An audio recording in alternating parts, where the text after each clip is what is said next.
Last जो हमने हिंदी की वीडियो बनाई थी उसमें हमने बात करी थी भाषा की प्रकृति के बारे में। आज हम ये वाला सब यूनिट ख़त्म करेंगे और बात करेंगे भाषा साधन और साध्य के रूप में।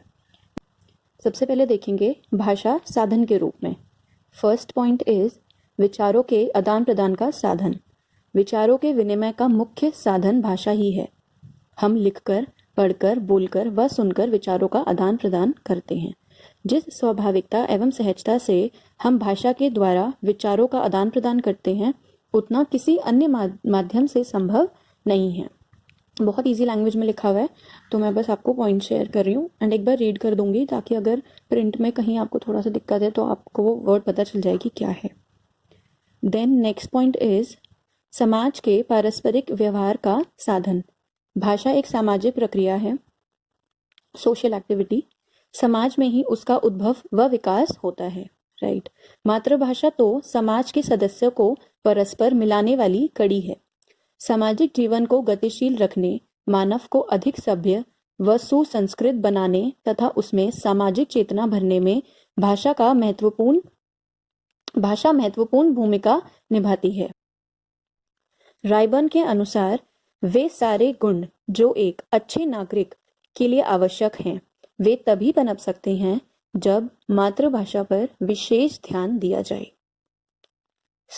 अगला पॉइंट है जीवन के सभी व्यवहारों व व्यापारों का साधन।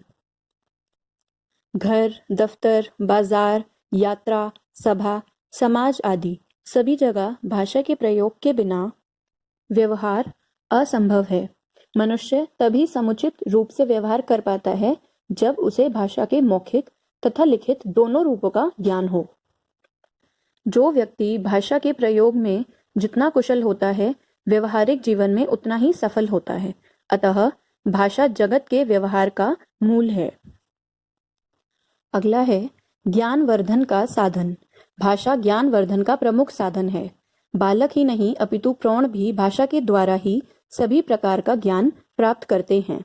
बालक या व्यक्ति देश विदेश की खबरें तथा विभिन्न विषयों की पुस्तकें पढ़कर भाषा को ज्ञानार्जन का प्रमुख साधन बना लेता है। अगला है विभिन्न विषयों के अध्यापन का साधन। प्रायः घर और स्कूल में शिक्षा के लिए किसी न किसी माध्यम की आवश्यकता होती है। जिस प्रकार भाषा को कहीं ना कहीं से विषय वस्तु लेनी पड़ती है, उसी प्रकार अन्य विषयों को भी माध्यम के रूप में भाषा को स्वीकार करना पड़ता है। संसार का कोई भी विषय भाषा के बिना नहीं पढ़ाया जा सकता। यदि मातृभाषा माध्यम हो तो वह सहज ग्रहण हो जाता है। अतः साधन के रूप में स्कूली शिक्षा में भाषा का विशेष महत्व है, क्योंकि अगर भाषा नहीं होगी तो बच्चे अपनी बात शिक्षक को नहीं बता पाएंगे और शिक्षक अपनी बात बच्चों तक नहीं पहुंचा पाएगा। Very easy. अगला पॉइंट है संस्कृत से परिचित कराने का साधन। साहित्य समाज का दर्पण है। मातृभाषा में लिखा साहित्य समाज की संस्कृति, सभ्यता और रीति रिवाजों का प्रतिनिधित्व करता है। किसी भी काल की साहित्यिक रचनाओं में उस काल की संस्कृति की झलक अवश्य मिलती है। अपनी संस्कृति की जानकारी का साधन अपनी भाषा ही होती है, जिसका अध्ययन करके हम अपनी सांस्कृतिक धरोहर को समझते हैं, उसकी रक्षा के लिए प्रयत्नशील होते हैं तथा भाषा के माध्यम से ही उसे अगली पीढ़ी को सौंपते हैं। जीविकोपार्जन का साधन। विभिन्न व्यावसायिक क्षेत्रों की उन्नति का रहस्य भाषिक अभिव्यक्ति में नहीं निहित है। भाषा की मौखिक व लिखित अभिव्यक्ति आज व्यवसाय का रूप धारण कर चुकी है। फिल्म उद्योग, नाट्य कला, रेलवे स्टेशनों व हवाई अड्डों के उद्घोषक, किसी पूछताछ की खिड़की पर आसीन अधिकारी, समाचार वाचक, रेडियो जॉकी आदि कर्मचारियों के लिए भाषा की मौखिक अभिव्यक्ति उनके जीविकोपार्जन का साधन है। आज भाषा का लिखित रूप भी एक स्वतंत्र व्यवसाय का रूप ले चुका है। पत्रकार, साहित्यकार, लेखक व प्रकाशक आदि अनेक व्यक्ति लेखन कौशल के माध्यम से जीविकोपार्जन कर रहे हैं। नैतिक व चारित्रिक विकास का साधन। बच्चों के नैतिक विकास में परिवार के सदस्यों का विशेष हाथ रहता है। माताएं बच्चों को रोचक कहानियां सुनाती हैं। आगे चल के बच्चे पुस्तकों से इसी प्रकार की कहानियां, लेख, नाटक, कविताएं आदि पढ़ते हैं। भाषा की पुस्तकों में ऐसे अनेक स्थल मिलते हैं जिनके माध्यम से बालकों में नैतिक एवं चारित्रिक गुणों का विकास होता है। वे अपने अधिकारों और कर्तव्यों को पहचानते हैं तथा तदनुसार आचरण करने में प्रवृत्त होते हैं। मानसिक एवं बौद्धिक विकास का साधन।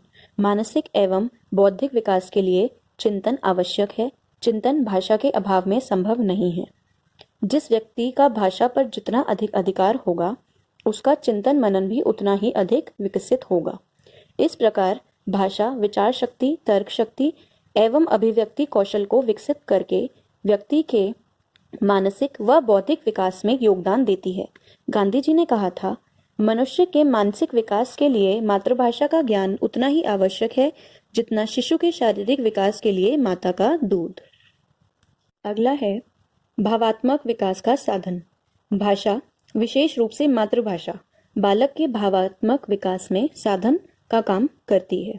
भाषा में लोकगीत और काव्य साहित्य के रूप में जनजीवन के रागात्मक पहलुओं का चित्रण मिलता है, जिनको पढ़कर बालक को अलौकिक आनंद की प्राप्ति होती है।